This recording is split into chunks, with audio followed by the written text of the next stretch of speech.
A woman named Michelle Knight leaves her son with his grandmother while she looks for work. The girl fills out the necessary paperwork at the laundromat, but it turns out that she has not finished school. The young mother is rejected. Late at night, Michelle returns home and notices her young son playing with a bottle of alcohol. Instead of the mother, Joy Knight's drunken father shows up at the apartment. In a fit of rage, the man throws the child against the wall. After the incident, the social worker doubts the well-being of the family and takes away the little boy. After a while, Michelle tells her friend Ariel Castro that there will be a hearing in 2 weeks, which will result in the woman getting her baby back. The friend is picked up by a father named Ariel Castro. The girl was as anxious as possible today because she has to get to court. The mother's car turns out to be too busy to take Michelle to the hearing, so the girl sets off on foot. At a certain point, the girl notices that she is lost between long streets. The store clerk refuses to help, but Ariel Castro, who is standing nearby, offers to give the pretty girl a lift. All told, the trip will take more than 40 minutes, but Ariel assures her that they will arrive in just 10 minutes. After the hearing, the man offers to give the girls a ride to the mall. Once the girl gets into the littered pickup, Ariel strikes up a conversation about a dog being born. The man offers to stop by his house and make the baby happy with a cute dog. Michelle refuses for a long time, but the man assures her that they will make it everywhere in time. Ariel stops outside his house. The dog sits on a chain in a muddy yard. According to the owner, the puppies are sleeping peacefully in the house. The picture in the house is just as awful, filled with dirty dishes and a bunch of unnecessary stuff. The man lures his guest to the second floor, then sharply closes the door. Ariel quickly tied up the poor prisoner and tightened her with a rubber tourniquet. The maniac hit the girl hard and crushed her glasses. With his pants down, the man reports that his wife has left him, so the captive will live with him for a while. He discovers that our heroine is only 21 years old, and when he discovers a photo of his young son, he immediately rips him into little pieces. To make the captive stop praying, the maniac put a rag in her mouth and forced her to be silent. Ariel had built a beam in advance on which he suspended his victim and left her in a terrible position. Poor Michelle, seeing through the window of the neighbors, tried to shout, but after a little mooing, the girl weakened and fell silent. In the uncomfortable position, Michelle hung for more than a day, not even being able to go to the front room. Her mother called the police, but the cops weren't going to make the effort to look for her because the girl could have just run away from responsibility. Finally, Ariel stopped the aerial torture and roughly lowered the captive along the floor. After that, the man shoved a burger into her. The girl cannot even move, and the man drags her down the steps into the damp basement. There, he abused the poor captive for the first time. Brutally taunting her, he pays for his services with a small bill. In the basement, Ariel chains the captive to a metal pipe. According to him, the girl's family believes that Michelle has foolishly escaped responsibility. There are no missing persons notices in the whole town, or any other means of rescuing the poor prisoner. Now Ariel can do whatever he wants. He put a sock in the girl's mouth again and put a motorcycle helmet on her head. In the evening, the man gets a visit from his mother. The man won't let her in, and the girl is close to being released. The kidnapper returns to treat the captive to the food her mother brought. A cheerful Ariel, having fun with his friends, he justifies his cruelty by a silly story where he was raped by a family man. The girl asks to be released and promises not to tell anyone about what happened.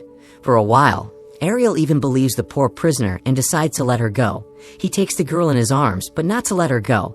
The man plans to punish Michelle again for her insolence and selfishness. Now, the girl lives on the second floor of the house. One day, the kidnapper hears her singing wonderfully and decides to play along with the girl on the guitar. It turns out that Michelle wrote the lyrics entirely herself. Ariel asks the girl to compose some song for him, but it already has a similar motive. The song is called Concrete and describes the abductor's miserable life. The man is visited again by his brothers, who bring their young daughter, Ariel Castro, and their nieces. The girl was about to go to the second floor, but the man forbids her to do so. Michelle starts hitting the headboard of the bed to cause some sounds. The man dumps the responsibility on the dog and turns on loud music. Afterward, the kidnapper suggests that the guests move outside. In the evening, it is time for a cruel reckoning. Ariel severely beats the prisoner and pushes the poor girl. Michelle speaks aloud to her son, which greatly annoys the man. He beats the girl in the face again. One day, Ariel brings the girl a small puppy, which makes the captive very happy. It turns out that the man works as a school bus driver. On one of his work days, Ariel forgets to close the lock on the chain, thereby giving him the opportunity to get out. Believing her luck, the girl takes the puppy and quietly walks out of the room. It turns out that this was a test of a formidable man. Ariel was waiting for the girl downstairs and pounced on her when he saw her near the door. As punishment, the kidnapper snapped the dog's neck. Michelle hugged the dog's corpse and was left alone again. One day, the man dragged another captive home. She tried to escape, but the man beat the poor girl again and sent her back to her former basement. Missing Amanda Berry is searched for all over the city. Pictures of the poor girl are hung on all the posts and boards of the city. 4 weeks have passed since her disappearance. Michelle is nauseous. She realizes she is pregnant. Amanda will now live in Michelle's bedroom, while the other girl plans to move in next door. The maniac deliberately leaves the door open so that the old prisoner can see everything that is happening to the new victim. Michelle offers to create an escape plan, but the new victim refuses to say anything. Poor Amanda Berry, afraid to say anything for the captor might hear. Another 4 weeks pass. Michelle has been in prison for 10 months. She constantly thinks of her young son and strokes her belly. Ariel suspects that she is pregnant because she sees her huge belly. The man returns to the room with a heavy dumbbell, which he aims straight at poor Michelle's belly. The girl tries to fight back, but receives a heavy blow to the stomach. In the evening, the girl wakes up bleeding. She has had a miscarriage. The man needs a helper for yard work. He gives her glasses and a wig, after which he takes her out into the fresh air. Michelle tries to get the old neighbor's attention, but the old man ignores her and just goes back to the cabin. The girl is sure that the neighbor she saw might contact the police. In the evening, a cheerful Michelle laughs when she hears the sounds of police cars. Unfortunately, the cops came here for a different reason. The armed kidnapper returns to the room and orders him to drill 2 flat holes in the wall into which he will run chains. The maniac's neighbor tells the cops that she heard an unreleased scream from Ariel's house. The cops didn't give it much thought and just drove back.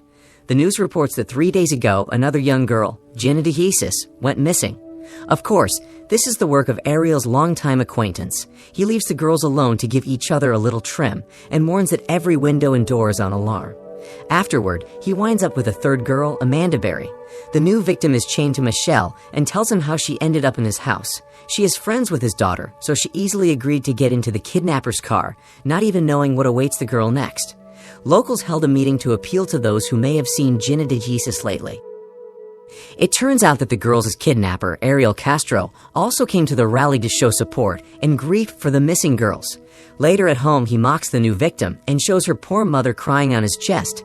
After the conversation, the man pounces on her. Michelle wanted to help the poor girl, but the chains wouldn't let her.